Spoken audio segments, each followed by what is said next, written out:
Hey, what's going on, everybody? I forgot to do the intro. Let's do the intro now, shall we?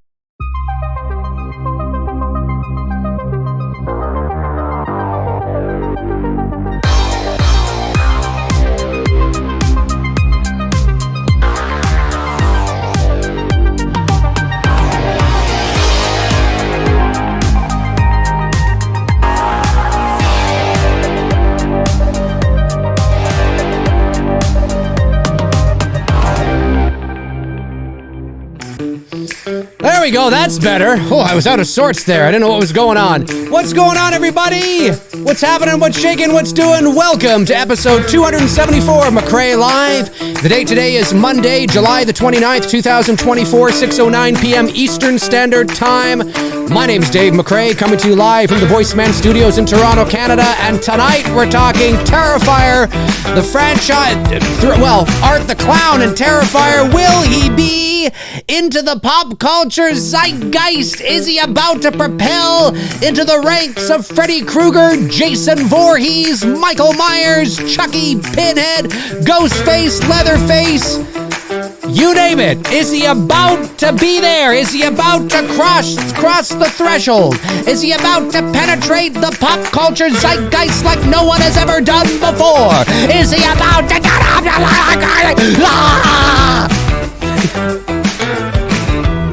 Who knows? What's going on, everybody? Welcome to episode 274 of McRae Live. My name is Dave McRae, and who knows what's going on with Art the Clown. So I thought I would jump on, and I thought I would do this show tonight because Terrifier 3 is around the corner. Of course, it is releasing on the same day that we are releasing It's Me, Billy Chapter 2. So there is no excuse for any of you people out there to not watch two movies that weekend. You can go to the movie theater and watch Terrifier 3, and you can come home and watch It's Me, Billy Chapter 2 for free. So I'm just saying, shameless plug. There's no shame in it actually at all. But I got to thinking, you guys know me. You know that I am a realist. I am somebody that likes to look at things as objectively as I possibly can without instilling my emotions into it. Not that I am void of, doing that. I do that as well. I'm still a fan. I'm still human. I can still get caught up in the emotional aspect of things. But at the end of the day, you guys know me. I do like to look at things as objectively as I possibly can, which is generally speaking not what the world of fandom does. The world of fandom shoots from the hip, from their emotions. They think that, if something is big to them and in their world, it's big to everybody, and that's not the case at all. And there's a lot of nuance with these types of things. So, Terrifier, of course, it's no secret. I'm not a huge fan of these films. I think there is a place for them at the dinner table. Absolutely. There's a place for everybody. Different strokes for different folks. But at the end of the day, it is not my kind of horror. I've only seen the films once. I saw the first Terrifier on Netflix about 4 years ago, I guess it was. Then, of course, I watched Terrifier 2 with Tony a couple years ago here on the channel. Haven't seen them since, just because they're really not my kind of horror. And the same thing will happen with Terrifier 3. I likely won't go to the theater to see it. I'll wait till it comes to streaming, check it out, maybe do a watch along here with you guys, who knows, and then that'll probably be it. But Terrifier and the Terrifier films and Art the Clown are hugely popular. They are hugely popular right now in the world of horror. The world of horror is absolute, and has been for quite some time, desperate to have a new horror icon and villain. And it looks like, at the very least right now, that is Art the Clown. But you guys know me. I do not like to put the cart before the horse. I am not somebody that tosses around words like goat, icon, legendary too loosely, because if everything is the greatest of all time, if everything's a legend, if everybody's, iconic, then nobody's iconic, right? I mean, and we tend to toss that around in the world of fandom, in my opinion, a little too loosely. And I think those words should be reserved for very specific circumstances. Just because something or someone is extremely popular does not mean necessarily that they are iconic or they are legendary. They are the greatest of all time. Doesn't mean that at all. Doesn't mean that at all. So I remember I did a video on my channel about a week before Terrifier 2 came out, and I had proposed the question, is Art the Clown iconic? And there were people that came to the table and understood what I was talking about. I also had some trolls that don't know their asses from their elbows and, and have the IQ of a glazed donut, although glazed donuts are good, and thought that I was hating on Terrifier. Again, IQ probably around 4, and don't understand, the nuance and the discussion that I was trying to propose. And I was saying that at that moment, again, this is before Terrifier 2 was even released. I said at that moment, he's popular within the world of horror. He could be well on his way to becoming something iconic beyond that. But there's no guarantees of that, of course. And so I had come to the conclusion at that time that he was not iconic, not in the ways that people seem to think. We're talking Freddy Krueger, Jason Voorhees, Michael Myers, and it's a very different thing as well. It's a very different thing. And of course, I got some hate for that, and people were tagging Damien Leone in posts with me saying that I'm a hater. I'm thinking, the hell are you talking about? Again, IQ about 4, glazed donut. You know what I'm saying? That's what these people are. They have no lives. They probably think 5 times 5 is, 2, and that's just the way it goes. That's just the way they are. And if you're offended by that, you're probably one of them. So, it's just one of those things where people don't understand nuance. This is the world of fandom. It's either 0 or 100. It's either 10 or it's shit. It's either good or it's bad. And I don't come at that from that perspective, because there's a lot of gray area. And so we're on the cusp of Terrifier 3 coming out in the next couple of months, and I thought, you know what, let's revisit this question again, and let's see, could there be a situation now with Terrifier 3 on the horizon where, depending on what happens with Terrifier 3, could this put Art the Clown over the edge? Could it put Art the Clown over the edge into the stratosphere, into the pop culture zeitgeist?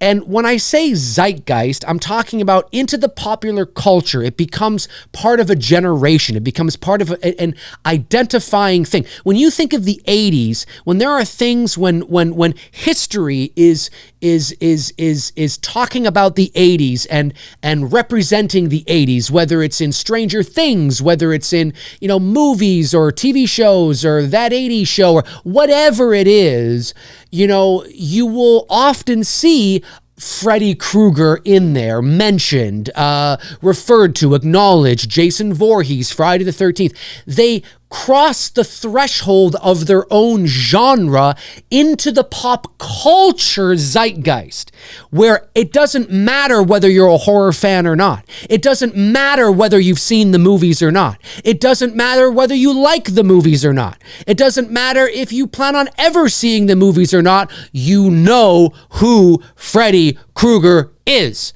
That is a different level than being extremely popular within a genre. That's a different level.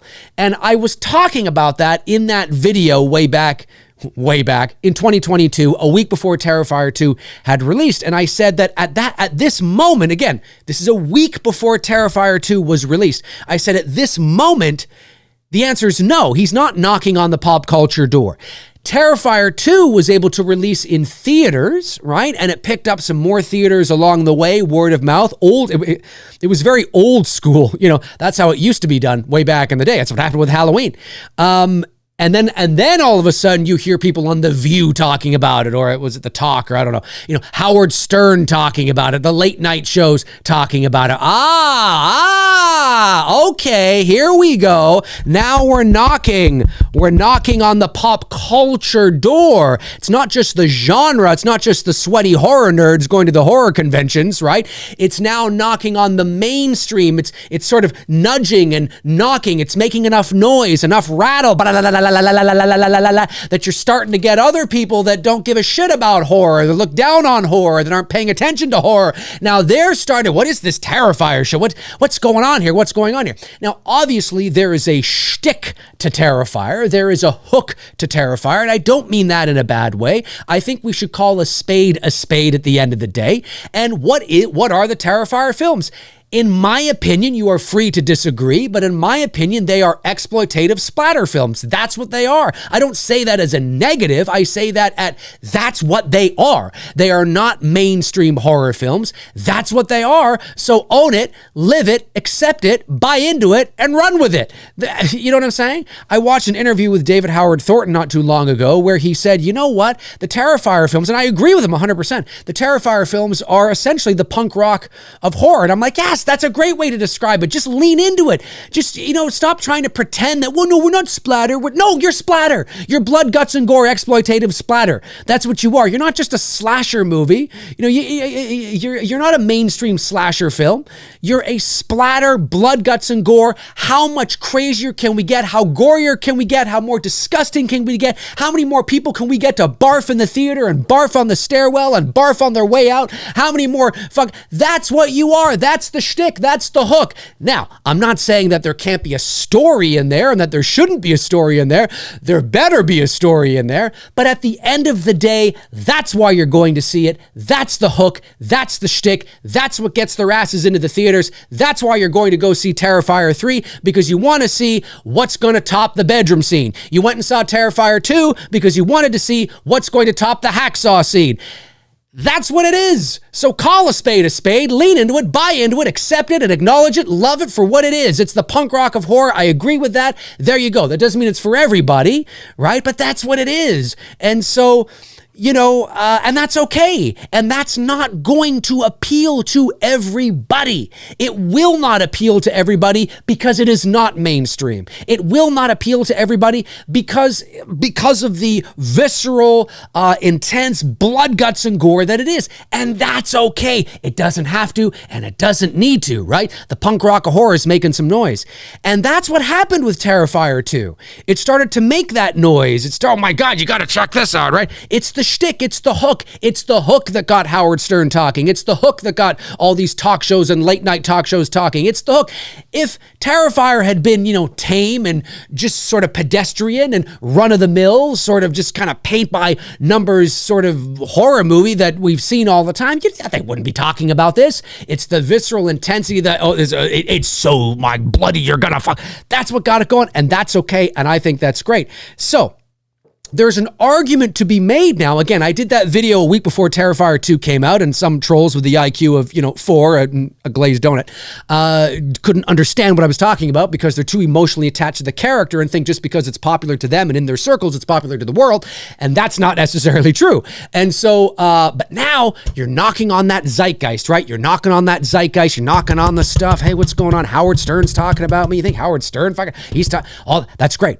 So now I'm thinking about Terrifier 3. Now you've planted the seed. You've planted the seed. You've planted the seed.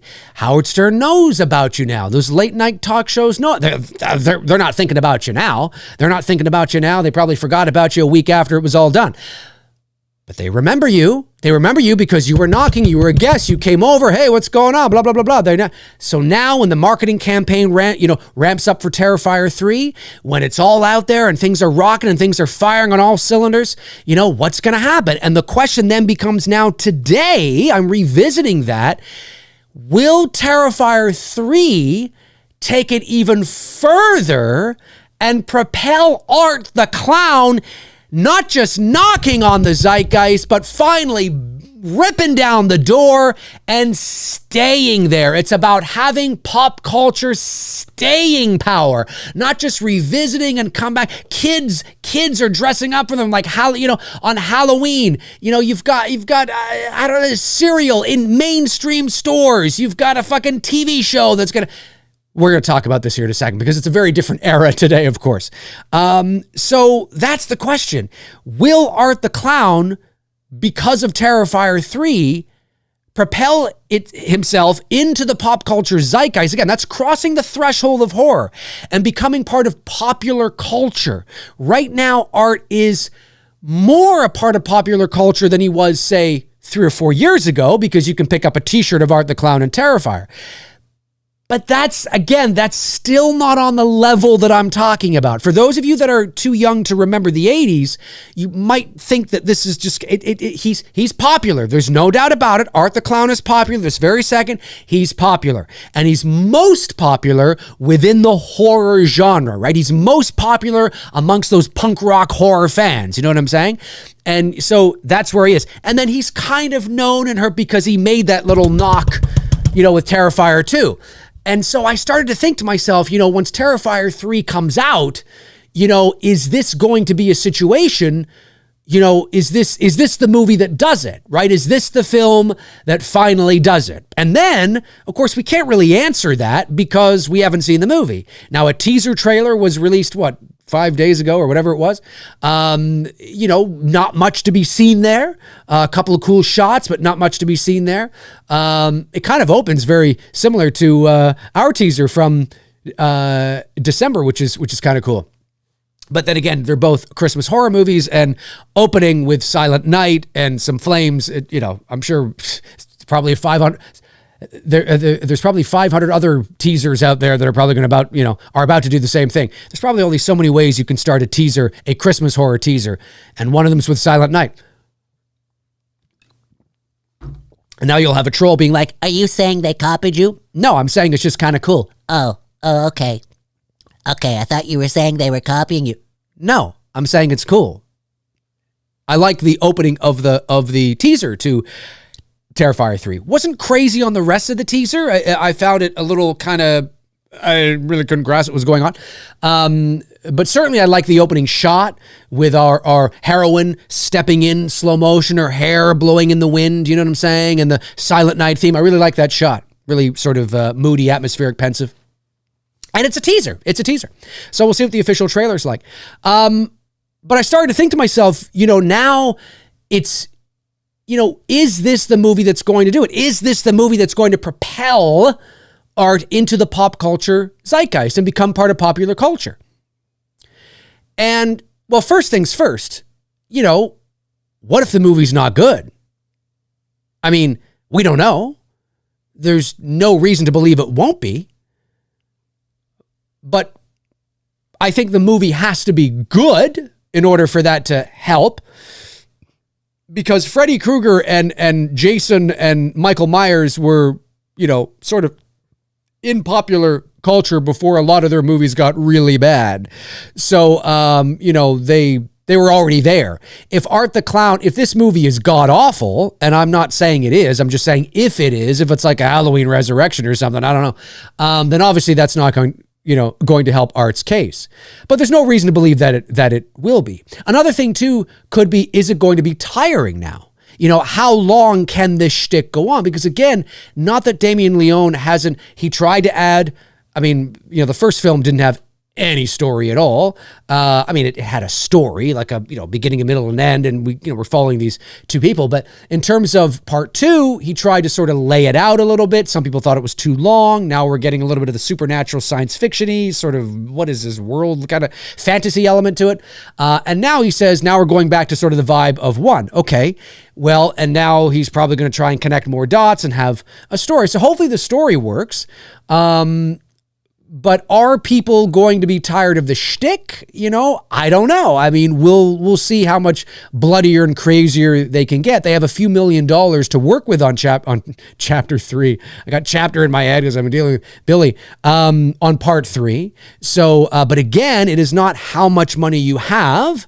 It is where you choose to allocate that money. Right? And so, that's why some movies can look like $10 million, but only cost $250,000, and some movies can cost $3 million and look like it was shot for $10. That does happen, and that is primarily because of where the producers have chosen to allocate those funds.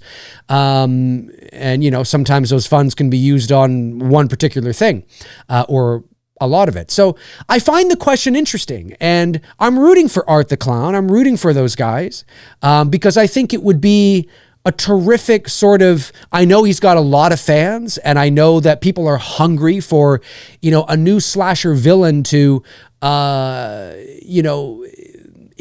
himself onto those levels. But I also think it's going to be difficult for Art the Clown, no matter how good Terrifier 3 might be, and no matter how great Art the Clown in Terrifier 3 might be, and no matter how over the top Terrifier 3 might be and crazy and wild, and this is exactly what we came for. Well, if you thought part 1 was crazy, if you thought part 2 was crazy, you're not ready for part 3. Blood, guts, gore, veins, you know what I'm saying? No matter how great all that could be for those of you that really love that kind of stuff, it's 2024. And, so the question in today's poll, and it looks like we're right down to 50%. 96 of you have voted, and feel free to continue to vote throughout the show today. I said, will Terrifier 3 push Art the Clown into the pop culture mainstream like a Freddy or a Jason? I have a couple thoughts on this, and that is, I think it's going to be very difficult to push Art the Clown into the pop culture zeitgeist, right? Becoming part of popular culture, so that when you think back to the 2020s, like hypothetically, if they were to do a period piece like a Stranger Things in 2050 about the 2020s, Art the Clown would be all over, like how you see Freddy in Stranger Things, or he's, whatever the case is. Maybe you might, but I think it's going to be more difficult for Art for a couple of reasons. And, like I said, it's 2024. Popular culture and how things become famous and what is acceptable and not acceptable and sort of just how culture works is very different today than it was in 2024. And again, for those of you that may not, like, when we say pop culture zeitgeist, we talk about something that defines an era, something that defines a generation. When you think of the 80s, what are things that define the 80s? You know what I'm saying? Michael Jackson. You know what I'm saying? Right? That's an 80s, Spielberg. Something like Freddy, Jason, not so much Michael. And I've gotten lambasted for this, and not that I care, and again, I think it's because people are either not old enough or they don't quite understand what I mean, is that Michael was there in 78, he was there in 81, and then he wasn't there again until 88. So there was a good portion of the 1980s where Michael was non-existent, he was dead. And Freddy and Jason were ruling the box office. That's why there was a Freddy versus Jason, and always a Freddy versus Jason being talked about and developed, and not a Freddy versus Michael or a Jason versus Michael, is because Michael was non-existent. Freddy and Jason, despite all you Michael Myers fans out there, ruled the 1980s.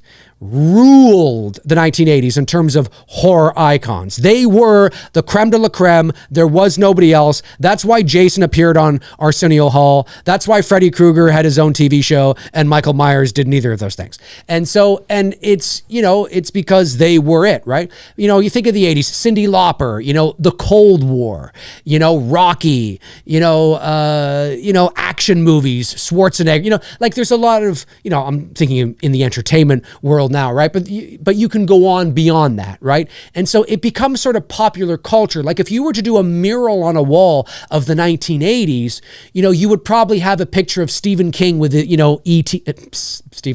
Steven Spielberg with E.T. You know what I'm saying? You'd have a picture of Michael Jackson with his, fedora or something. You know what I mean? You'd have like they cross the threshold of their own genre or their own space into the popular culture. Where, as I said at the beginning of the show, it doesn't matter who you are. It doesn't matter whether you're a fan of it or not. It doesn't matter whether you like it or not. It doesn't matter whether you listen to Michael Jackson music or not. It doesn't matter whether you've seen E.T. or not. You know it. You know it because it's everywhere. It's everywhere.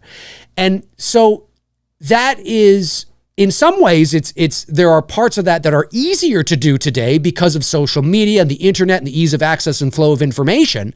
But it's also a bit more difficult to do as well because it's so saturated and it takes so little to become popular as well. So, but that's ideally what I mean with Art the Clown, to become part of popular culture where it doesn't matter, your grandmother knows. You know, where I can walk out onto the street into Dundas Square in the middle of Toronto, which is like Toronto's Times Square, with a picture of Art the Clown and show everybody, and everybody knows. Everybody knows that's Art the Clown. Yep, Art the Clown. Everybody knows. I think it's going to be difficult for that. Not that art won't continue to get popular, and it might be more of an insidious slow burn, his popularity and his rise to possibly, you know, not just penetrating the pop culture zeitgeist, because he's already done that. He did that with part 2, right? He penetrated it. He had, you know, mainstream outlets talking about it. But then, of course, once it was done, it was gone, and, you know, whatever the case is. I know that, you know, Spirit Halloween, and they're doing animatronics of Art the Clown, and, you know, they're really getting it. He's making a name for himself. He's slowly but surely starting to cross that threshold. But will he have the staying power? I don't know. I in terms of like at that level, again, for those of you that are not old enough to remember, it was, you know, the 80s with Freddie and Jason, they were everywhere. I mean, everywhere. I mean, video games and serials and TV shows, and, you know, and all the kids, you know, were dressing up as, you know, it was talk shows and that could happen with art. It could very well. But I think it's more difficult today, and more difficult for Terrifier as a whole, because it's not mainstream and it's not, it doesn't have that broader appeal for a more general movie-going audience. And so, you know, Freddy and Jason and Michael and Chucky and Pinhead and Ghostface and Leatherface, you know, just go through the Rolodex of all these guys. They are studio-released pictures. You know, well, I mean, the first Halloween was an independent film, but I'm just, you know what I'm saying, right? I mean, they are mainstream, regulated by the MPA, the Motion Picture Association of America. They used to be the MPAA, now they're just the MPA. Because I know that there's gonna be somebody out there. It's MPAA. It's actually just MPA. No. Anyway, you know, and Damien Leone had said that after Terrifier 2, we had all the studios coming to us and saying, we want to work with you. We're going to give you this amount of money and this. And he chose not to do it. He chose not to do it because he knew that he would have the studios breathing down his neck. He knew he would not be able to do whatever he's done with Terrifier 3. He would not have been able to do it with a studio with that kind of backing. And to get it past the MPA would have been next to impossible. And so, you know, when you look at it like that, it's a catch-22, right? You know, when you have a studio behind you, you know, all the marketing is taken care of, all the money is taken care of.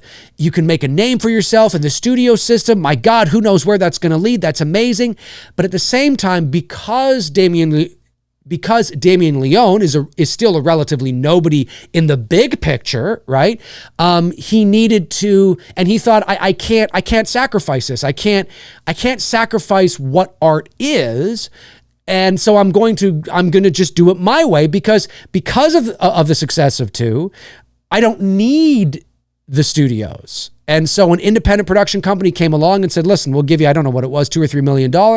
You go ahead and do it your way. And so that's what he's done with Terrifier 3. So, you know, there's good and bad to both, right? There's good things about working for a studio. Like I said, I mean, you know, if you get to work for somebody like a Blumhouse or something like that, I mean, God, you know, to foster those relationships, to make those connections, because this is a business. I'm telling you, having worked in this industry for 23 years, this is a business. Yes, you have to have talent. Absolutely, you do, even though despite, you know, how the world is now.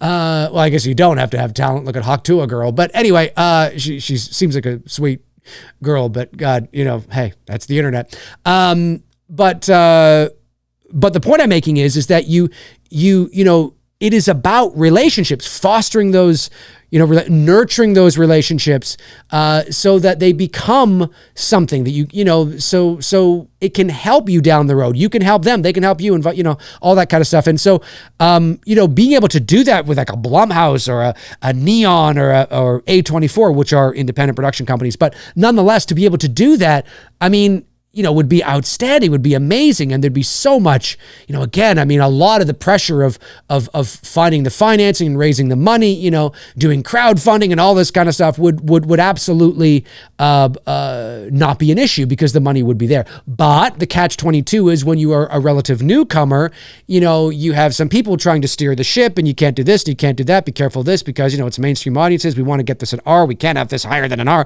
It's got to be an R.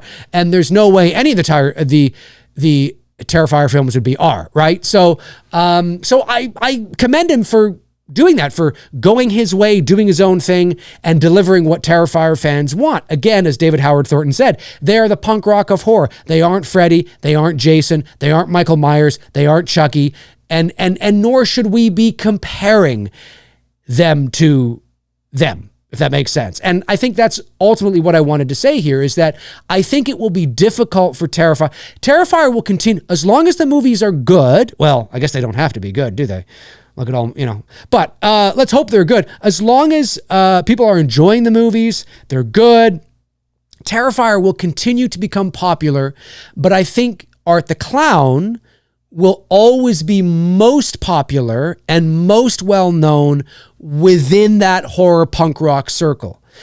Whereas, Freddy and Jason, because of their more mainstream, broader appeal, were able to penetrate the zeitgeist and stay in the popular culture on a level that was more digestible for even non-horror fans or non-genre fans. And that's not necessarily the case with Terrifier, because it's I say this because it is what it is, and I think we should just acknowledge what it is. And it's again, in my opinion, they are exploitative splatter films that are very reminiscent of the 1970s, old school grindhouse drive-in kind of movies that you certainly don't want to tell your mother and father you're watching at late night, at 4 o'clock in the morning. I mean, it feels almost wrong. It's very, and there's an audience for it. But because of that, I don't think it will become, I don't think Art the Clown will become like a Freddy and Jason because of that. I think he will always be most well-known and most popular. And, I know you could say, you could make an argument and say, well, Freddy and Jason and Michael are probably most well-known and most popular within their genre. Well, fair enough. And that's a good point to make. But I'm saying that there is so much bleed, there is so much crossover into just the popular culture mainstream with those characters. And of course, they've also had 40-something years to be able to do it. And so that's something to keep in mind as well, that art is still relatively new. That's why I'll be very curious, hopefully I'll still be alive, that when we get to 2050, and maybe they're doing, I don't know, movies or a Stranger Things type TV show, if TV shows even exist then, about the 2020s, I'll be very curious to know, if how history looks back at Art the Clown, right? Not only how the genre looks back at Art the Clown, but how history looks back at Art the Clown, how popular culture looks back at Art the Clown. So again, the question is, will Terrifier 3 propel Art the Clown, and even, on a lesser extent, the Terrifier films, but beyond their own genre into popular culture, but stay there, actually stay there? Now, look, there is no doubt in my mind that because he's already been able to do it once with Terrifier 2, he came, he left, and because it's being released on October 11th, it's the fall, so all the talk shows are back doing their fall shows. They're doing their Halloween specials. They're doing all this kind of stuff. Maybe they're going to get Damien Leone and Art the Clown on shows like The View, on shows like, Jimmy Kimmel. I was about to say Letterman, showing my age. On shows like, Colbert, or, is there going to be a press tour? Is there going to be press junkets?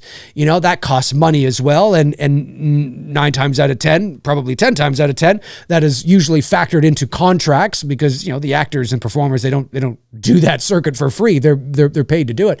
It's built into their, but is that something that they're going to want to do? Is that something that the production company or the is that being set up? Because that's another way to get it out there, right? Not just have these shows talk about it, but have the stars on these shows. I understand that costs money, but a Halloween show. Let's bring David Howard Thornton on. Let's bring these people on and let's get to know what is this? Oh. Are we going to show a clip? Yes, we're going to show a clip here. Could you imagine? I don't think they could do that. They would have to show a more mainstream clip, which would probably just be Art the Clown, walking around, blood on his face, looking creepy or something like that, right? That's what they would have to show. They couldn't show any wild shit. But I'll be very curious to see how the marketing for Terrifier 3 ramps up, because there's an opportunity here. There's an opportunity to really make a go at it. I think because, again, culture has changed, pop culture has changed, how we consume our media has changed, how we consume our information has changed, how easy, the mystique of celebrities and actors and performers and movies are not nearly what they used to be 40 years ago because of social media. Now everybody is connected, everybody's talking to everybody. There are celebrities that show their day-to-day lives and are just fucking out there now, and that's why there's no real movie stars anymore, your likes of your Harrison Fords and your Tom Cruises and your Tom Hanks. They're really the last of a movie star. There's a lot of celebrities, there's a lot of people that are really popular and famous, but I mean bona fide movie stars. They're not really around anymore. And that's because the mystique is largely gone because of how we consume our media, our entertainment, all that kind of stuff. And so, I think if art is going to, I'm very curious to see, and I absolutely mean this, I'm curious to see how art's journey is going to be here, and how Terrifier 3 is either going to help or hinder that journey. Not that they care about that, and I don't think they do. I'm not saying that's why they're doing those movies. I'm not saying that's what they want from those movies. I'm not saying that at all. But it is a byproduct of being extremely popular and hot for, a short period of time, or even a long period of time. So I'll be very curious to see how, Terrifier 3, how the movie and how what's in it and how it treats Art the Clown and that series in the eyes of the pop culture zeitgeist right now. For example, people would look back at this generation, Donald Trump, Donald Trump, they'd look back. He's part of he's always been part of pop culture, but certainly in terms of a president and what's going on now in the world and the culture war and all that kind of stuff, that's very much a part of this era of pop culture, right? So that's what I mean. Now that's a different sphere. That's the political sphere of pop culture. That's the political sphere. But people would look back at this era, and you could not look back at the 2020s, 40 years from now. And if somebody was painting a mural of the 2020s on a wall, you'd be hard pressed not to find a picture of Donald Trump. You know what I'm saying? I mean, it's going to happen. I mean, it's so huge. It's huge, Dave. It's huge. But it is, right? And so that's what I mean by that. Again, that's the political sphere. But there's the entertainment sphere as well. And so I'll be very curious to see how it is treated. So when I ask the question, do you think that Art the Clown and Terrifier 3 is going to help propel art into the pop culture mainstream? I think it's possible. But I think it's unlikely we will see Art the Clown. He will always continue to get popular, but I think it is unlikely we will see Art the Clown reach the heights of a Freddy Krueger or a Jason or even a Michael, simply because of the type of horror movie it is. it's like, as David Howard Thornton said, it's the punk rock, it's the underground, it's the taboo, it's the grindhouse, and that doesn't appeal to everybody, right? And that's okay.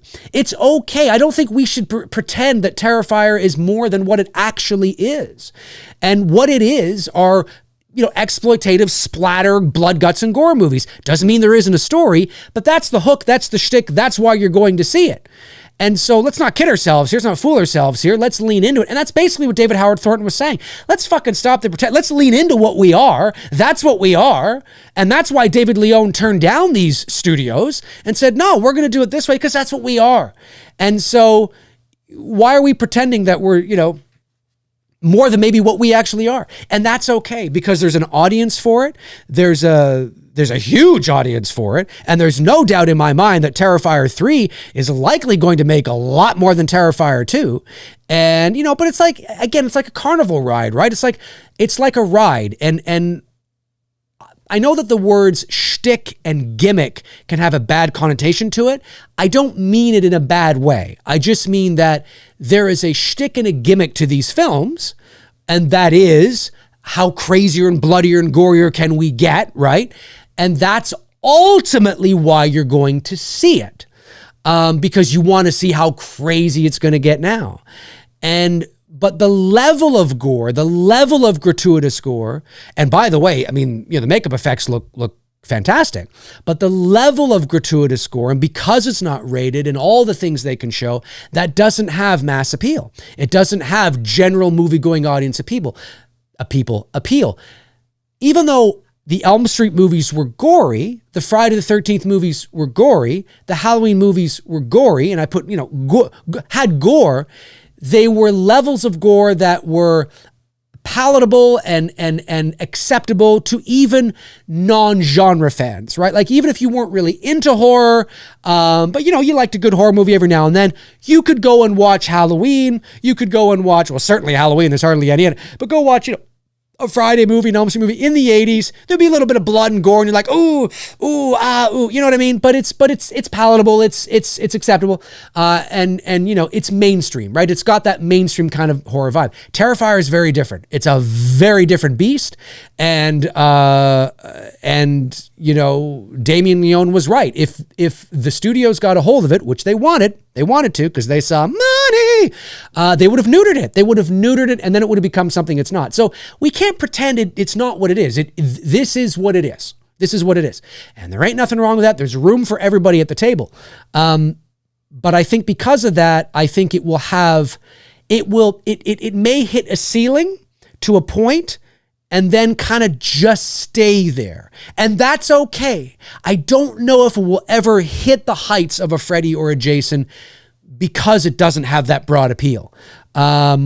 But we'll see. We'll see. Maybe its rise will be more insidious, right? Maybe its rise will be more insidious. I mean, there's so many different ways to reach those heights now because of where we are in popular culture now, because of everything that's going on. Do you know what I mean? And that ease of access and that flow and all that kind of stuff. So, we'll see. We'll see where it goes. But anyways, yeah, Terrifier 3 releases on Friday, October 11th, 2024. In theaters across the nation. I don't know how many theaters, but certainly they're probably going to try and get into as many theaters as they possibly can, especially because it's Halloween time. And don't forget, also on Friday, October 11th, It's Me Billy Chapter 2 releases for free online on YouTube and Vimeo. So make sure you go see Terrifier 3 and come home and watch It's Me Billy, or watch It's Me Billy and then go see Terrifier 3, whatever. But watch Terrifier 3 or watch It's Me Billy. You got to watch. But you got to watch part 1 first. Even if you haven't seen chapter 1 in a long time, you got to watch it. It's just going to make chapter 2 that much better. If you just watch chapter 2 on its own and you haven't watched part 1 in a while, chapter 2 is going to make no fucking sense to you. Anyways, folks, let's jump over to the chat room and see what all of you are saying. Let me just look at the poll. So I got a poll up here. It's pretty close. The question was, will Terrifier 3 push Art the Clown into the pop culture mainstream like a Freddy or Jason? 140 of you have voted so far. 140 of you have voted so far. 51% of you say yes. 49% of you say no. So it's pretty split. But 51% of you say yes, Terrifier 3 will definitely push Art the Clown to the heights of a Freddy and Jason. All right. And 49% of you say no. And, remember, again, folks, and this can be hard for horror fans, and it can be hard for anybody who, when we live in a community, when we live in sort of a box, we can sometimes think our world is a lot larger than it really is, right? Now, the horror genre is certainly, there are millions of genre fans around the world, and certainly Art the Clown is absolutely known. There's Funko Pops of him now, there's t-shirts of him now, there's big animatronics from Spirit Halloween. There's Art the Clown masks and cosplay. He's definitely grown massively in popularity since I first did that video a week before part 2 came out, largely because of part 2. And so will he continue to grow and ride on the coattails of his popularity, just into, who knows? I will be very interested to see what Terrifier 3 is like and what people think of it and whether or not it just is another sort of, up for Art. We shall see. It's going to be interesting. It's going to be interesting indeed, but I don't know if I think he's going to get there. Again, just because of the levels and the staying power. It's not just about reaching it, it's about staying there. There's lots of people and lots of actors and lots of performers and musicians and singers and dancers and authors and, you name it, politicians even. There's lots of people that have had their, brush with a certain level of fame. Again, there's being famous, there's being popular, and then there's the stratosphere I'm talking about. I'm talking about Elvis Presley. I'm talking about Michael Jackson. I'm talking about the Beatles, right? I'm talking about Freddie and Jason in the 80s. I'm like, it's a different level. It's easy to become popular. It's more difficult to become famous, and it's even more difficult than that to become famous to the point where you're so talented and good at what you do that you stay there. And that's a different thing. And so I don't know. I can see Art the Clown reaching the zeitgeist again because of Terrifier 3, but what's going to happen because of it? Are kids all around the country going to want to dress up as Art the Clown for Halloween? I don't know. And I mean without the influence of their parents. You know what I'm saying? Are kids going to be talking about Art the Clown and Terrifier? Are kids going to be sneaking into the movies to see Art the Clown and Terrifier? Of course, it's not rated, so I don't know how that works, but, are they... I don't know. Are we going to see Art the Clown breakfast cereals on the shelves of mainstream grocery stores? Maybe even Walmarts. Are we going to see... I don't know. It will be interesting. And then, of course, there's the staying power, right? There's the staying power. It's difficult, too, and I'll say this one last thing and then head to your questions. So if you have any super chats, please feel free to get them in. I'll say that again, it's a different era, that we're in. And at that time, we had never seen anything like Freddy or Jason or Michael. They were new. They were very much a product of their time, very much a product of the 80s, very much a product of that time, which is kind of what popular culture is, right? That's what I mean when I say that. And so with Art the Clown, he's often borrowing from other villains, and there's little bits of here, little bits of there. He's very much his own thing as well. But I just don't know. He's definitely got the push and the momentum to whenever a Terrifier film comes out, that he is extremely popular at that moment. But to be extremely popular to non-genre fans in the pop culture zeitgeist, beyond that is a different level and very tricky. And it's to no fault of their own for all the reasons that I've talked about here today. But I will be watching with curious eyes. I'm rooting for the film, obviously. A rising tide raises all ships. It's good for horror to do well. It's good for me. It's good for you. It's good for everybody. So we'll see what happens. We'll see what happens. But it's an interesting question. It's an interesting way to look at things. I think there are people that just shoot from the hip and say yes because he's popular. And again, I'm talking about a different level. A very different level. And, if you're not old like me, then maybe you didn't grow up through the 80s when all that was actually happening.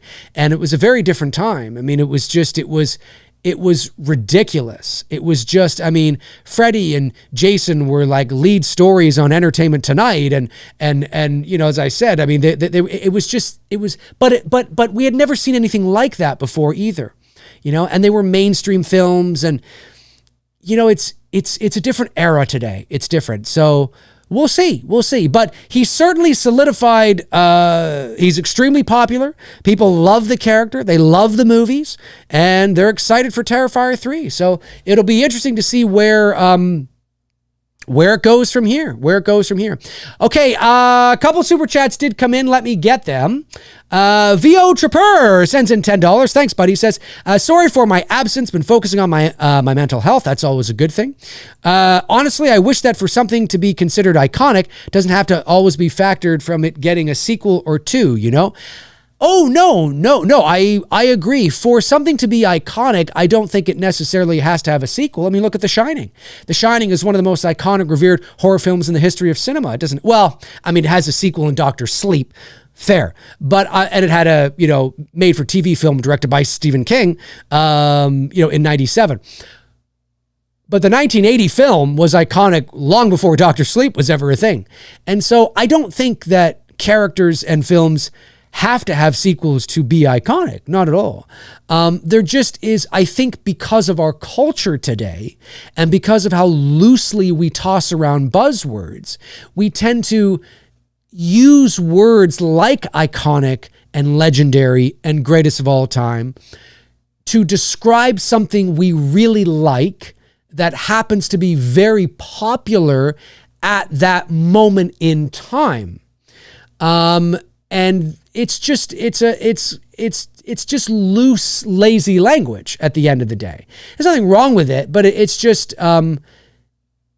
it's not for me it's like how people use it's not exactly, but it's sort of a cousin. It's like how people will incorrectly use the word infamous, right? Infamous is not the same as famous. Infamous is almost the antithesis. Not really the antithesis, but it kind of. It's like, so, like Charles Manson is infamous. Infamous simply means someone who is really famous, but for something really bad, right? So, Charles Manson is infamous, right? The Eiffel Tower is not infamous. It's famous. The guys that shot up the school in 1999, name of the school now, that they're infamous, but I often see people say, "Oh yeah, The Shining, man, it's infamous." I'm like, no, it's not infamous. It's been known for something bad or or they'll say something like, Harrison Ford, man, the infamous Harrison Ford. The infamous Harrison Ford. No. The famous, the legendary Harrison. Infamous? What are you talking about? The infamous Charles Manson. The infamous, Jeffrey Dahmer. Okay, sure. And I think it's just because people we're very loose with our language, and I think it's important that we understand the differences. And I get it. I know I'm probably being a party pooper I'm being a party pooper for some, but I just think that, when I did that Art the Clown video, I don't think it was a live show. I think it was a video I did in 2022, a week before Terrifier 2 came out. I had said, is Art the Clown iconic? And I said, no, he's not. I said, he's popular within the horror genre at that time, but iconic? Like, let's not, because we have to reserve those words for very specific people and characters and titles. You can be really popular and really famous, and everybody can love you and still not be iconic and legendary. It's possible, folks. Most people are not iconic. Most people are not legendary. Most actors and most singers will never reach iconic and legendary status. Most characters will never reach iconic and legendary status. Now, you could fire back at me and say, well, isn't it relative? Like, can't we whittle it down and say, well, maybe they're iconic within their own genre or their own circle of fans? Sure. Yes. But yes, good. Yes, there comes the nuance, right? Now we can whittle it down and we can start to instill some nuance and figure out, what's going on. But I remember, I did that video and oh my God, I had those trolls with the IQ of 4, the glazed donut.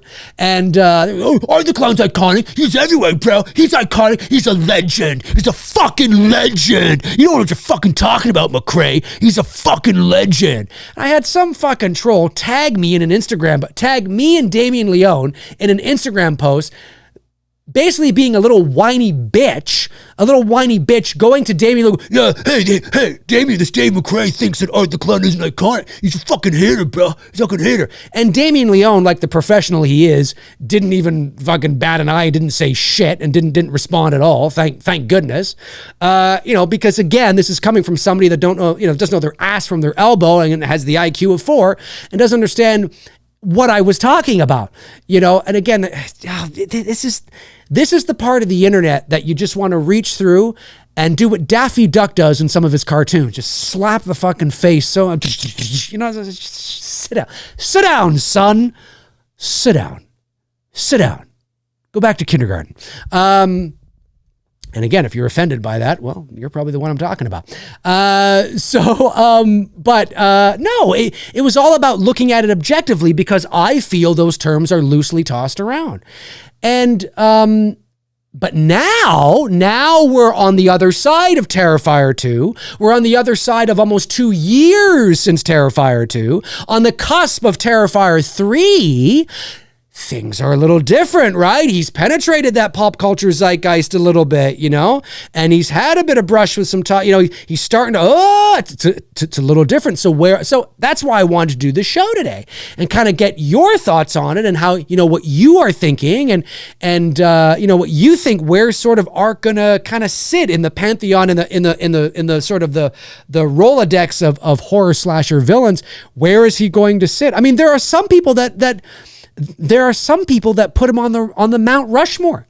There are some horror fans right now that put Art, and that's fine, it's subjective, but there are some that put him on the Mount Rushmore as one of the greatest horror villains in the history of cinema. There are. People have reached out to me and told me it. I've seen people talk about it in the comments on not forums. I'm not on forums, but in Facebook comments or on Twitter. Yeah, I have Freddy, Art the Clown, Chucky, and like Pinhead or whatever. They put all. I'm just like, really? Wow, I would never put Art the Clown on a Mount Rushmore. But again, if we want to instill some nuance, maybe we divide it up by era. Right? Maybe it's unfair to compare Art the Clown with Freddy and Jason and Michael. I mean, that's a different era. That's crazy. I mean, how could you?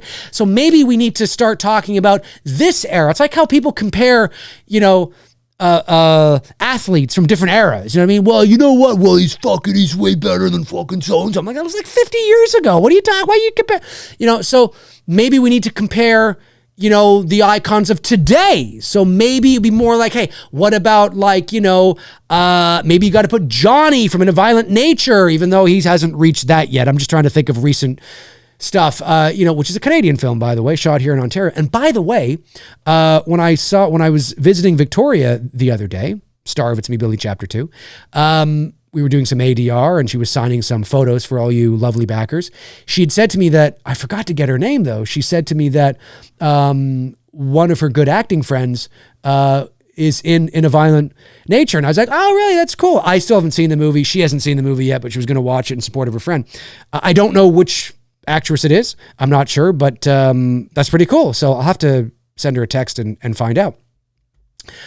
Who knows? Maybe Victoria will be in the sequel. Just say, you never know. Could you imagine? That'd be amazing. That'd be cool. But anyway, so it's, you know, but like maybe, well, we got to do Art the Clown and maybe like, yeah, Johnny or, you know, and maybe like, you know, John Carver from, you know,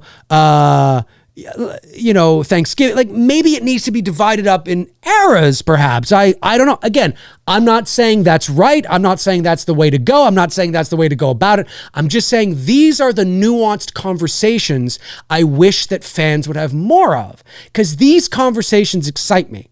These conversations I find interesting. And I understand that, you got to think, you have to think, you got to think. I get it. But these are the kind of conversations that excite me, because I can only talk so much about the same thing over and over and over again. I can only have those. I'm 45, folks. I mean, I can only do that. So I like to kind of look at it from different perspectives and that kind of stuff. And that's interesting to me. So, maybe it's different eras. Maybe it's not. How would you compare Art the Clown to, from that era? I don't know. Is there ways to measure it? Could we do it? I don't know. It's interesting. And then there are some people that loathe the Terrifier films. I think they're dog shit, that don't understand the hype at all. That think they're just exploitative nonsense, that just think Art the Clown's a shitty villain. He's weak. He's not scary at all. He's just fun. This is dog shit. Like this is what gets people riled. Seriously, this is where we're at right now. There are those people too, right? Like there are with every movie. I mean, there are people that hate Halloween too. So, but I find it interesting.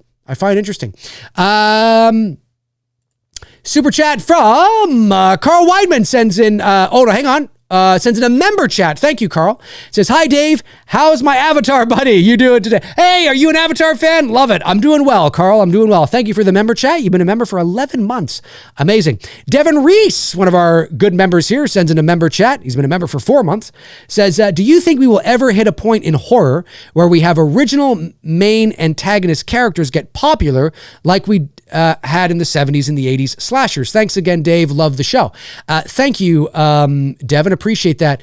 Well, that's a great question to sort of kind of what we were talking about here. Okay, well, the short answer is I don't know. I don't know, obviously. But the longer answer would be probably not. And the reason is because we're in a very different place now. Back in the 80s, although there were horror movies, B horror movies like Friday the 13th and Halloween that were independent movies that didn't go to theaters or played small theaters that are really low budget. There were a lot of early 80s slasher movies, most of them really awful, right? And then you have your ones that kind of, penetrated the culture, was able to get wide release and became very popular. But those kinds of movies, like right now, nobody's really talking about Thanksgiving. Thanksgiving came, it was pretty good. It whetted the appetite a bit. If Thanksgiving had come, around in the 80s, it would have been huge. Do you know what I mean? So I think just where we are in horror, where we are with the slasher subgenre, in terms of how it connects and relates to our mainstream, is very different than where we were in the 80s. In the 80s, that was horror in a lot of respects. Horror, not that there weren't other subgenres, of course there were, but now horror, it's cyclical as well. Horror is cyclical, so we may come around to it again, with movies like Thanksgiving and that kind of stuff. And you're seeing a bit of that, like in A Violent Nature, you're seeing in The Terrifier, you're seeing sort of a bit of kind of, those kind of movies. But in the same ways that it was in the 80s, I just don't think so. Once you leave, you can't go back. It was a very different era, a very different time. Nobody had seen anything like it. It was new. The slasher subgenre was new. It was a new thing. People were like, and going to the movies was still a big thing. Going to the theater was still something you did with a date or on a Friday night or with a friend or whatever. People went to the theater. There was no social media. There was no internet. Nobody had computers where they were talking online. It was very different. And there was still a mystique. there was still, and this is huge, it's huge. There was still a mystique around the movies and the characters, and still very much, and those things tend not to exist anymore with horror films and with movies in general, because you know everything there is to know about everything 5 years before the movie even comes out, you know, and so it's different. So I think we will always continue to see slasher movies. I think we will always continue to have new slasher villains, but I think they will always, and I stand to be wrong, but I think generally speaking, I think they will always be most popular within their genres, because I think the slasher subgenre has gotten a bit smaller and not necessarily bigger. And so it's become horror has always been niche, you know, it always has. But the likes of something like an Elm Street and a Friday, like their popularity in the 80s was just something wild. And so, yeah, I don't know if we will ever see that again, like that again. But we are seeing remnants of it with the likes of an Art the Clown and Terrifier. This is like, for all of you who are not old enough to, you know, remember the 80s, this is kind of what it was like with Freddy and Jason, but it was mainstream. It was like your teachers were talking about it. You know, your grandma was talking about it. You know, your friends and, you know, at recess were talking. Like it was kind of like this, but it wasn't just delegated to, you know, the horror space. For the most part, it was everywhere. And so I don't know what kind of marketing campaign they've got ready or lined up for Terrifier 3. I'll be very curious to see if there's a billboard in Los Angeles, or if there's a fucking gigantic, you know, in Times Square, or, I mean, that costs millions. So they're probably not going to do that, but who knows what they're going to do. But maybe not. Maybe they're not going to do that. Right? They're probably not going to do that, because they have all the marketing they need. It's just online, word of mouth, playing festivals, right? Look what it did for Terrifier 2. So, yeah, I mean, that's something there too. So, it's crazy. It's crazy. Carl Weidman sends in $10. Thanks, Carl. Says, please use this to answer someone's question in the chat. Cool. I will do that. All right, let's do that. Thanks, Carl. Very, very nice of you. Let me see here. Let me see here. Trying to get somebody. A lot of statements. Not necessarily a lot of questions. Let me just read a statement. Tom Ungurian says, Friday Part 5 and 6 are my shit. Part 4 and 6 are my top 2 favorite Friday movies. I got a love for the new blood as well. Very cool, Tom. Very, very, very cool. Josh McKenna sends in $9.99 and says, I will be staying home on October 11th to watch It's Me, Billy. Well, that's okay. You can still go watch Terrifier 3. Don't get me wrong, I love art, and I think Terrifier is great, and I'll watch it at some point, but I'm personally more excited for It's Me, Billy. Well, I appreciate that. Thank you, Josh. Well, you're in It's Me, Billy, Josh. That's why. Well, that's part of why. Josh was one of our backers who picked up the Be in the Movie perk. Be in the movie on a missing poster. You're in it. You're in it. Oh, and I'll just say, for all of you who are for all of you who did pick up the missing persons poster on It's Me, Billy Chapter 2, you might want to pay close attention to the trailer that comes out in 2 weeks. Just saying. Hint, hint, nudge, nudge. Darth Vader Jones sends in $5, says, hey, David. Hey, Darth Vader. I believe that you are iconic. Let's go. It's Me, Billy, Chapter 2. Well, I appreciate the kind words. I would definitely say I am not iconic, nor legendary, but I appreciate the vote of support. And yes, let's go. It's Me, Billy, Chapter 2. Excited for that, for sure. For sure. All right, I've got all the super chats, I think, so far. Let me just check in on the poll. It's split, folks. It is split. We have 161 votes so far. The question is, will Terrifier 3 push Art the Clown into the pop culture mainstream like a Freddy or a Jason? 51% of you say yes. 51% of you of the 161, so basically half of you, say yes, Terrifier 3 is going to push Art the Clown into the mainstream to the point where he's just going to be as popular as Freddy and Jason. And then 49% of you say no. No. Now, again, that doesn't mean that 49% doesn't think that maybe he could become really popular. But in terms of like a level of a Freddy and Jason, that's a bit of a different level. But we'll see. We'll see. Art the Clown's path may be very different in 2024. Again, it's 2024. It's not 1984, right? So Art the Clown's path, he may get there, but it just might be a different journey. It may be a different journey, right? Not the same, because things are so different today. Oh, I went for a 6K run today. I wanted to do 8, but it was just so hot out there. Oh my God, it was hot. It was brutal. Absolutely brutal. Absolutely brutal. All right, let me shut that for a second here. All right, super chat comes in from Carl Weidman. Thank you, Carl. Sends in $5. Says, maybe Terrifier merchandise would help bring Art the Clown into pop culture mainstream. Well, there is Terrifier merchandise. There is. It is, I believe there were some that were, I haven't seen any, but I've seen some people talk about some Terrifier merchandise that were being sold at Walmart, I believe, if I'm not mistaken. So that's cool. It's just different today. You know, we're in a TikTok generation, and it's ironic because you would think it would be really easy, and it is, generally speaking, for something to become very popular, but it's about staying power. It's not hard for people to become really popular. You know what I mean? It's not, you do something like, look at that poor Haley Welch, right? With her little, drunk Hawk Tua thing.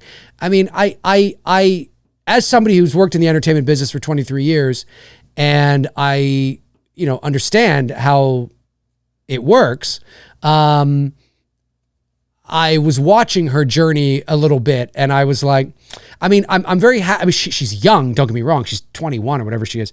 So she's very young, but she seems like a very sweet, naive young woman. And this agency that is, surrounding her are saying all the right things. But,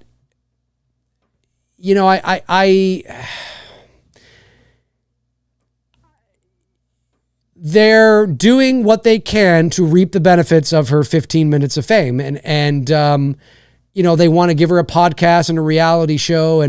And basically, I'll tell you this. The worst thing, I'm not gonna say the worst thing, but I heard her say one time that she doesn't want to just be known as that girl. And no, I get that. Unfortunately, you still are, because they're introducing you as that. And they're talking about that. And you agreed to have t-shirts and hats and merchandise made of that. So, but of course, because you're leaning into it and you want to make boatloads of money. I get that. But unfortunately, unless you don't do a direct, turn and to get away from that is going to be really, really difficult. Really difficult. Anyway, not to talk about her, but it's just, it's the point I'm making is it's very easy to become famous. But the staying power is far more difficult because of everybody's attention spans today too. And there's so much nonsense. There's so much garbage. I mean, it's just there's always been garbage, but it's grown exponentially. I mean, like back in the 80s, and again, there was a mystique around actors and performers, and now it's just, you fart in a jar and you sell it on eBay and you're famous. You know what I mean? Or you Hawk Tua and you're famous. And it's just, but that's the generation. That's the generation. Folks, there's like, I will post videos on Twitter that I think are funny, or I'll post like, the trailer to It's Me, Billy or something. And, it's like the attention span on the views is like people watch the first 8 seconds. And I'm like, what, and even on YouTube, I don't know if you remember this. I posted a video once. It was like 5 seconds long. No. It was 20 seconds long or something. I posted a 20-second video on YouTube. This is a number of years ago. And the average view count on the average length, the average view on that 20-second video, maybe it was 30 seconds, was about 15 seconds or like 13 seconds. I'm like, so they couldn't even watch the whole fucking video. You know, it's like, it's mind blowing to me. But then again, I'm also not part of the TikTok generation. I'm nearly 50, you know, I mean, I still got 5 years, but you know, so, I'm just like, oh, the attention span is just like, you know, it's like, what the hell? Like, I really understand now how my parents look down at my generation is like, you know, and we're like, shut up, Dad. You know what you're talking about. You just don't know. You just don't get it. You don't get it. And now I'm that guy that's looking down at this generation. You know, it's like, my God, what's going on? It's crazy. It's crazy. I feel like, what's that cartoon character? I forget the name. He's always got, they're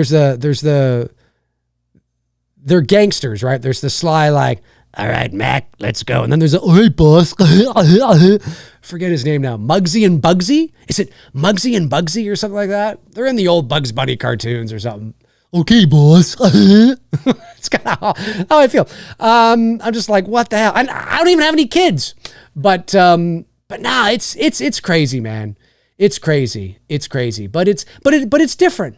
It's different and it's relative, right? You know, there are people that have just grown up in this era. So it's relative and it's different. Brian Sevilla sends in $5. Thanks, buddy. He says, saw the director of Terrifier at Monster Palooza this year. And he said art would be in a video game and maybe a theme park Terrifier house like, Haunted Horror Nights, is that it? Or Halloween Horror Nights? That's great. That's great. Yeah, oh, that's not surprising. That's not surprising. And would be in a video game, like his own video game, or just making an appearance in a video game. Even still, that's pretty cool. But that's what I'm talking about, right? Like, it's that kind of stuff that needs to, but it's also different. You know, it's also different, you know, because... but that's the right track. That's the kind of thing I'm talking about. But the real test is going to become the staying power. It's the staying power that's the real test. Are we going to, is mainstream audiences going to be talking about Art the Clown like we have today? Is Art the Clown going to be mentioned as the punchline of a joke in movies and TV shows that have nothing to do with horror, right? You know, like, for example, you know, I was watching Alf the other day, right? The 1980s, you know, sitcom. And there was this episode where Alf was being attacked by this cockroach. And so the Tanners were leaving the house. And the mother says, we don't need so-and-so. We need Sigourney Weaver, you know, and again, right? Because that's, you know, because the alien and, you know, that kind of stuff. Freddy Krueger, you'll often hear people quip about Freddy Krueger in non-Freddy Krueger, non-horror properties, right? He'll be the punchline of something. It'll be something like, just be thankful it's not Freddy Krueger.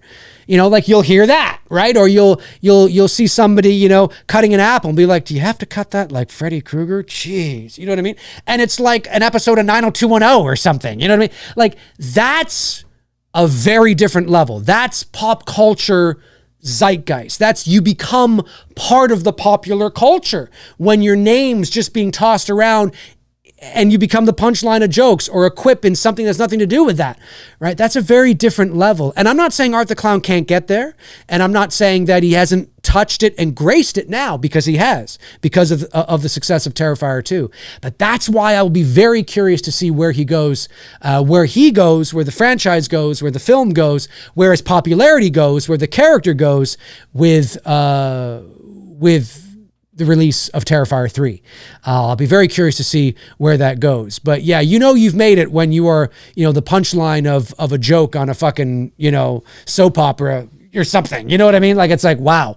Like, we've really, you know, because you are popular to everybody. It's like, you don't have to like Star Wars. You don't have to have ever seen Star Wars. You don't have to ever have a desire to see Star Wars. You don't have to ever have a desire to ever learn about Star Wars, but you do not live on this planet and have not ever heard of Darth Vader. You know what I'm saying? I mean, you don't have to have ever have seen it to know it. That is power. That's power, and that's a very different level. So we'll see. We'll see what will happen. You know, it'll be very interesting. I'll be very curious. But yeah, that's really cool. That's really cool. Yeah. Hopefully it's just his own video game. That would be cool. A Terrifier video game where you play art, you just hack up people. Oh my God. Can you imagine? That'd be wild. That'd be wild. Mendel Goodman sends in a member chat and a member for 11 months. Thank you, Mendel. Says, first, I want to know, how is Dave doing? I'm doing good. Second, do you think movies these days will be remembered like all the classics we have now that will never be forgotten? Well, I've been asked this question before, Mendel, in a couple of different ways, and I'll answer it the same way I always answer it, which is, it's relative, right? The answer to that is no. Just like when, I don't know how old you are, but just like when I was growing up in the 80s, I didn't watch Back to the Future or The Goonies. Like when I went to the drive-in to see Back to the Future, I didn't know that it would become one of the greatest classics of all time. Like, because you're in the moment, you're in the know. When I'm in the 80s and I'm pulling up my socks to my knees and I'm wearing my hat backwards and my tie-dye shirt, well, that's kind of 90s, but wearing 80s, I'm not going, oh, I'm so 80s. No, it just was. It just is. It was normal. So I think it's relative, right? So believe it or not, kids growing up today, kids who are like 15 or kids who are like 10, 11, 12, kids between 10 and 20 today in 2024 will look back at the 2020s, at 2024 in the same ways that us guys in their 40s look back at the 80s. It's relative, right? And that means that they don't know any different. They've grown up in the digital age. It's just normal to them. So the classics of today, like maybe Terrifier, In a Violent Nature, like they will look back at Terrifier in a Violent Nature, possibly, like how we look back at Freddy and Jason. It's relative. It's relative. It's normal to them. Like how our parents, again, I don't know how old you are, but how my parents looked back at the 50s and the 60s in the 80s, right? And when I was a kid in the 80s and I tried to watch a movie from the 50s or the 60s, I was like, this looks so lame. This looks so fake and dated. Just how kids today are watching movies from the 80s or the 90s going, lame, it looks old, it's dated. You know what I'm saying? So it's relative. So the short answer is no, but the longer answer is yes, but it's because it's relative. This is somebody's nostalgia right now. It's not my nostalgia, but it is. If you're in high school right now, if you're in elementary school right now, you will look back at the 2020s like how I look back at the 80s and the 90s, right? Because you don't have the reference for the 80s or the 90s. You don't have that feel of the 80s and the 90s and that nostalgia and that, the good old days. No, for you, the good old days will be the 2020s. And it might seem funny to us who are adults who are in our 40s or 50s or even 30s in the 2020s. It might seem kind of funny to us because we're like, these will be somebody's good old days. It will be. The 2020s will be somebody's good old days. And there's no better evidence of that than go to a song on YouTube that was popular 10 years ago, just 10 years ago. So that's 2014. That's not that long ago. And read the comments from all the 20-somethings that are going, oh, this is so nostalgic. Oh, I remember this. Oh, I'm 22 now, and I remember this like it was yesterday. Oh, this is so wonderful. And I'm like, it's 2014. But that's because that's their frame of reference. That's their 80s, right? That's their 90s. That's their nostalgia. The 2010s. Oh, the 2010s. Oh, I remember it. It's true. It exists. Because I'll read the comments and I'll just start laughing. I'll be like, I'm just like 2014. I was what was I? 35. I was like, what? You know what I'm saying? So yeah, they will, but it's not in the same ways that we do. Everybody, it's just relative. It's just relative. So, but it's cool. It's interesting.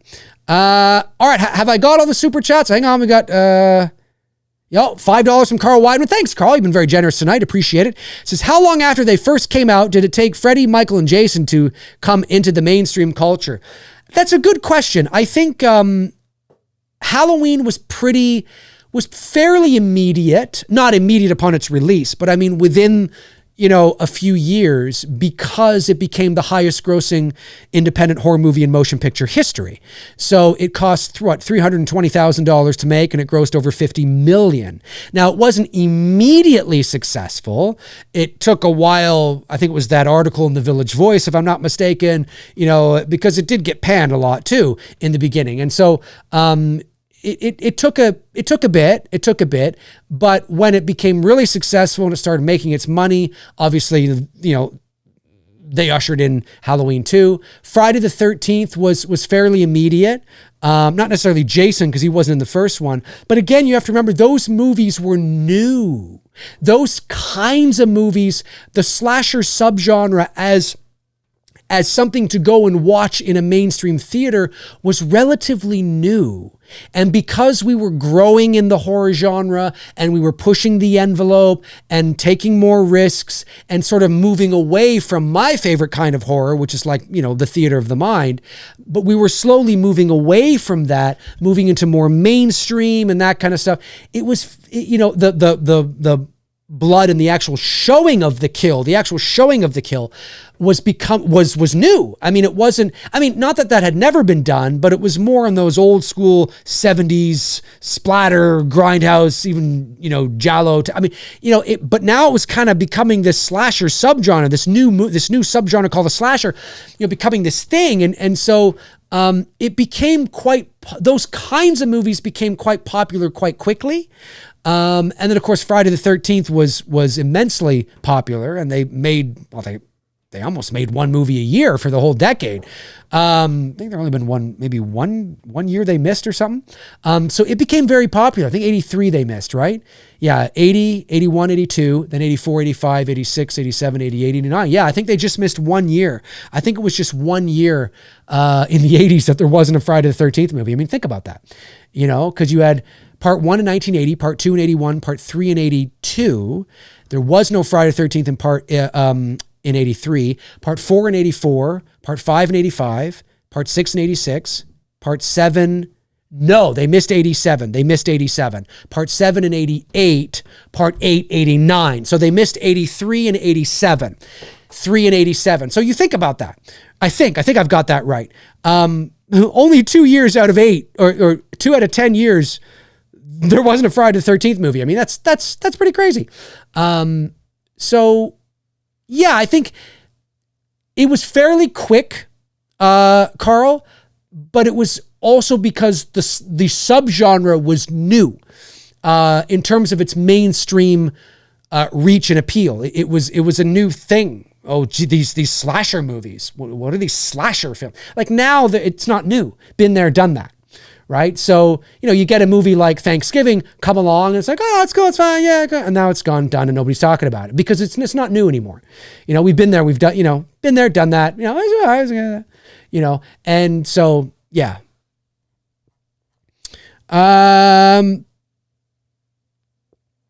Wolfman Scott Nars says, I'd say the likes of Freddy, Jason, and Michael were mainstream by 85, peaking by the late 80s. Well, I think that's true. I mean, especially Freddy, because he came out in 84. But I think they were mainstream before that. Certainly. They were popular. I mean, Friday the 13th, part 1, 2, 3, and 4 were all released before 1985 and did huge. I mean, the final chapter, I think, was the most successful at the box office, and that was 84. They were mainstream. Certainly in the early 80s. In the early 80s, with this new slasher subgenre, and Friday the 13th helped Halloween. It did. And so, but certainly by the middle of the decade, they were all firing on all cylinders, except for Michael Myers. Michael Myers was not. as I said, he was virtually non-existent, right? He was there at the beginning of the decade and there at the end of the decade. But when Freddy and Jason were tearing it up at the box office, Michael was nowhere to be found. It was Freddy and Jason, Jason and Freddy. And that's why when you dressed up as Michael Myers, all the mothers and fathers of your friends all thought you were Jason anyway. I'm not Jason, I'm Michael. You know what I mean? Because Jason was so popular. And, but yeah, no, that's certainly by the middle of the decade. That is true. That is true.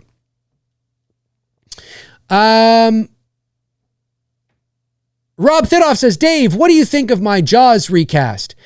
Sterling K. Brown as Brody. I don't know who Sterling K. is. William Dafoe as Quint. I could see that. And the one only Dave McRae as Lord, as Lord Pichet as Hooper. I could be a Hooper. I'd be a good Hooper. Yeah, I could be a Hooper. I'm a oceanographer.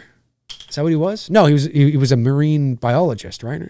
Something like that.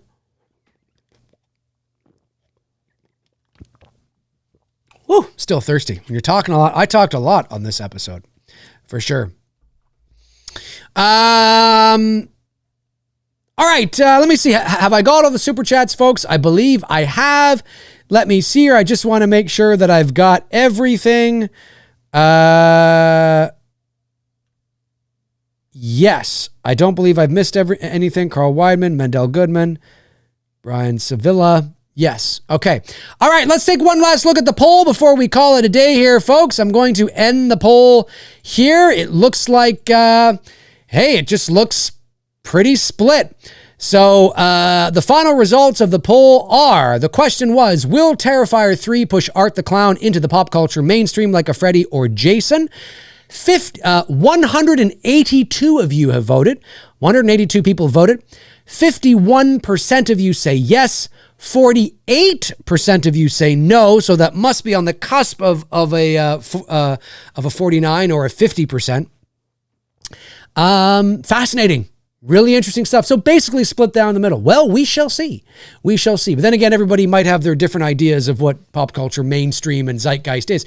Hopefully I've been able to sort of give you some insight into what it is and the level for which I am talking about. I'm not talking about just becoming popular. I'm not talking about just becoming famous. I'm not talking about becoming just, well-known. I'm talking about